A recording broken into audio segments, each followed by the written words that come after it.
मैं बड़ी देर से अपने दोस्तों की तवज्जो इस बात की तरफ मबजूल करा रहा हूँ कि इंसान के साथ ही सारी चीज़ें रहती हैं, बीमारियाँ भी, परेशानियाँ भी, कारोबार का उतार चढ़ाव भी।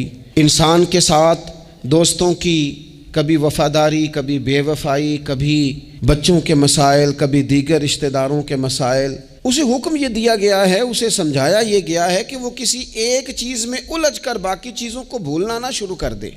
किसी एक परेशानी, एक आजमाइश की वजह से अपनी